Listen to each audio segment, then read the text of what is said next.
Well, hello there, everyone. This is Joe Drums coming to you.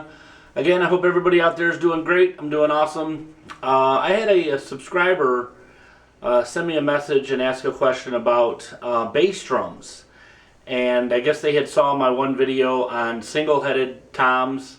I was trying to get the Phil Collins sound and showing you how to do that. So again, do a search if you want to see that video on my YouTube account. In fact, I could probably put a link to it on the description below here. So I'll do that. Anyway, so we're going to talk about bass drums. He was asking what's the difference between having the front head on or the front head off. So I wanted to give you a little demonstration of what it sounds like with a single head or a double-headed bass drum. Then I also thought about, well, you know, a lot of people put holes in the front head of the bass drum, and a lot of people wonder, well, what's that for? In fact, I remember one time when I was about 15, 16, we were playing a gig, and somebody came up to me, and I had a big, gigantic hole in the bass drum. And the reason why I did that was because I wanted the projection of the bass drum. I wanted the volume to go out through the hole in the bass drum. And at the same time, yet it was easy for me to get a pillow in and out and move it around and do that. So I had this big, gigantic hole in the bass drum. Well, a guy came up to me and was wondering why I did that. He says, "You must have a dog." And I said, "No, I don't have a dog. What are you talking about?" And he goes, "Well, I noticed the hole in your bass drum. I figured maybe that's his doghouse." I was laughing so hard. I thought that was funny. But anyway, so we're going to talk about, like I said, the single-headed. I'm going to do a demonstration of that right now, and then we'll hear what it sounds like with the double-headed on, and then also with the microphone, and we'll give you different sounds. And again, I've got some pictures from earlier drum sets. You can see how I changed the holes in the bass drum heads. If you think of another thing too, is you don't have to have a hole in it. The reason for the hole is that it's for a microphone. And also, you know, if you are putting some type of muffling in there, like pillow or blanket or whatever, and you want to manipulate it and move it around a little bit so that it's touching the front head, which is important because I always tell my students this: if they're wanting to muffle the bass drum sound, if they put a pillow or a blanket in, is to make sure that it touches the front head and the back head at the same time. Because if it only touches one side, if you push it up against the batter side, when your bass drum beater hits it, it's going to vibrate the pillow away from the bass drum head eventually, and then you're not going to have any muffling at all. And then you got to take the front head off if you don't have a hole in it, and all that stuff. So it poses some problems. So like I said, if you get a pillow and you want to put one in your bass drum, make sure it touches the front and the back, and it just needs to go on the bottom. It doesn't have to go like really high. You don't have to over muffle it unless you're looking for a certain sound. But most guys, they just want a little bit of muffling at the bottom so it cuts out all the overtones, and you get just a nice punchy, you know, hit of the bass drum, the batter of the bass drum. So all right, well, let's go to that now, and we're going to take a look at single-headed first versus double-headed bass drums. So let's do that. All right, so here we are. This is the bass drum. I don't have any muffling in it at all. These two little Velcro pads are for that pillow that is made by Evans that you can put in here, and I've used that occasionally. I think that actually came with it because this is the collector series, and they had the pad that came with it, so you could take it in and off. I was doing some recording, and I wanted the bass drum to sound really big and full and open, and then control a lot of the compression in the recording of it. So again, that's a whole nother video talking about compression. But anyway, so like I said, I had this open. There's no pillow. We're going to try this out now and hear what it sounds like. So let's do that.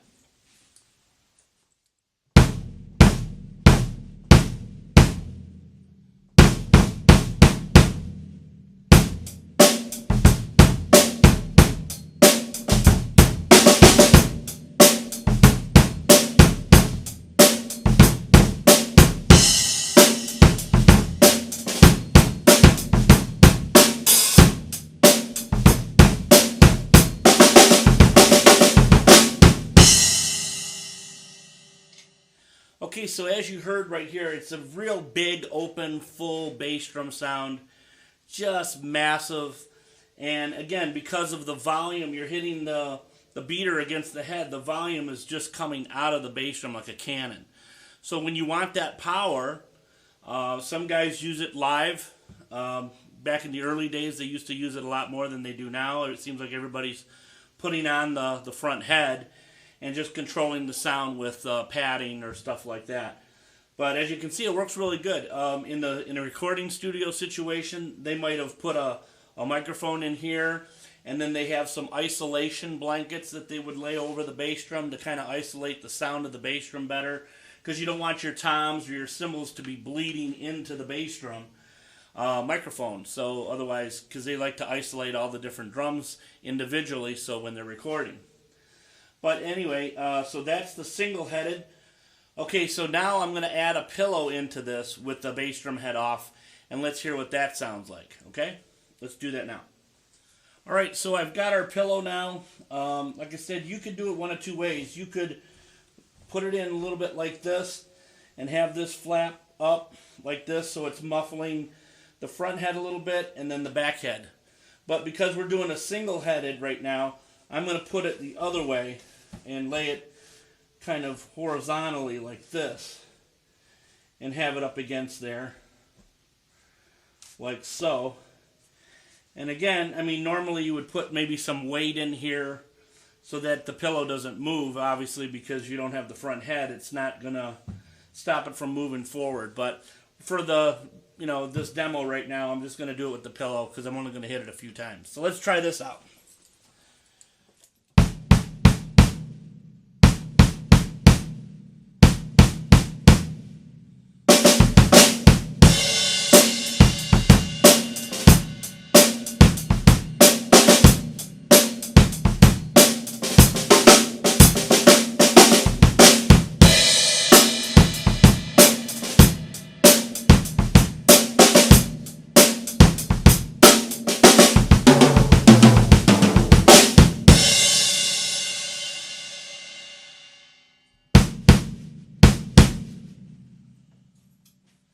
Okay, so obviously this moved a little bit, not much, but again, if I put like a little bit of a weight in here, it would probably keep the pillow a little bit more forward towards the back of the head.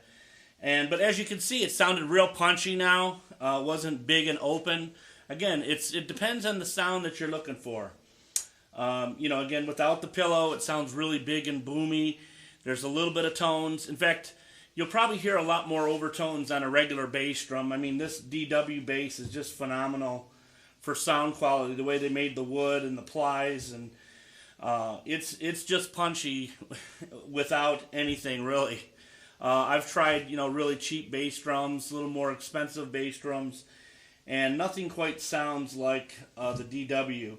Again, I'm not just partial to DW. I'm just saying that the higher end drums, they tend to give you the sound that you're looking for easier than if you had a cheaper bass drum and it rings like crazy. A lot of times cheaper heads will cause it to ring cheap, just the tones themselves will actually come out real ringy sounding, and there's nothing you can do other than maybe get a better drum head for it or whatever. But again, sounds really good like this too. So again, there's two different ways. So let's put I'm going to put the bass drum head back on again, and we'll do it with just the sound hole coming from the bass drum. So let's check that out. All right, now, and as you can see, I have the bass drum head on there now. I have a small little porthole. It's not going to be too much of a difference as opposed to if I put a head on here with no hole. I mean, it's not that big of a deal. So I'm just going to show you with the porthole in it. And let's check out and let's hear what this sounds like right now. Okay? And again, inside the bass drum, I don't have any muffling, no pillow or anything. So it's just open. So let's hear what it sounds like.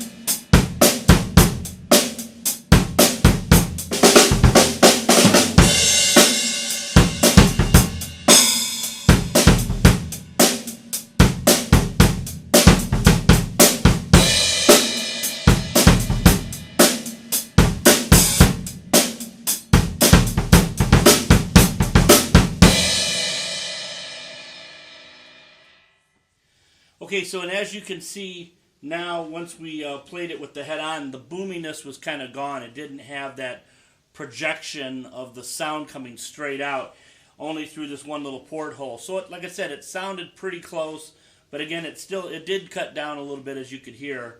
The bass drum just wasn't as boomy. I guess that's the best way I could describe it. Let's do it again. I'm going to take the head off. I'm going to put a pillow inside, and we're going to hear what that sounds like. So let's check that out. Alright, I have both heads on now. I have the pillow, as you can see through the porthole here. I have the pillow inside. Again, I've got it laying this way, straight, so that a little bit of the flap of the pillow is touching this head and the back head at the same time. That way, it won't move around inside the bass drum when I hit it, so I don't have to worry about it too much.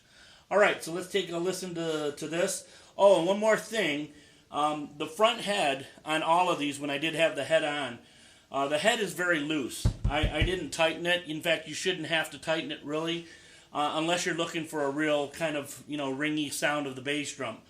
Most guys, if you're playing, metal music or rock music, pretty much most guys have this pretty loose to the point where there's no wrinkles. So basically, I just, when I put the head on, I tighten it just to the point of finger tight, and then I give it a little tweak each lug all the way around. And just enough to where you can see it's like paper almost, but it's to the point where it gets past that. So just a little bit. But let's hear what this sounds like.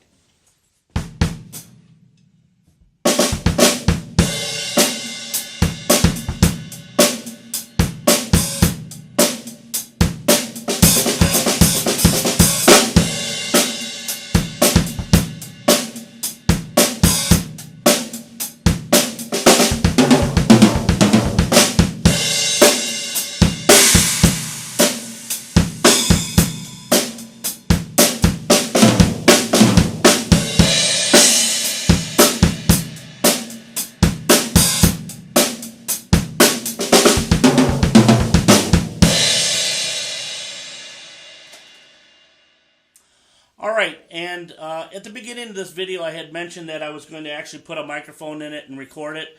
I decided that I'm going to do that on another video, so stay tuned and watch that. Maybe this will be the part 2 of this video of bass drum sounds and miking. So again, we'll look forward to that. So if you guys have any questions or concerns about your bass drum and how to get these sounds, again, send me a line, drop me a line, let me know. Please subscribe to my videos. I really appreciate it, you guys. I'm almost up to 5,000 subscribers. So again, if you know of any drummer friends that need good information and want to sign up with Joe Drums, just tell them about it and get them to subscribe to me. And again, like this video. And again, like I said, if you guys have any questions or problems, we'll do it again next time. Until then, you guys take care, keep rocking, have a good one.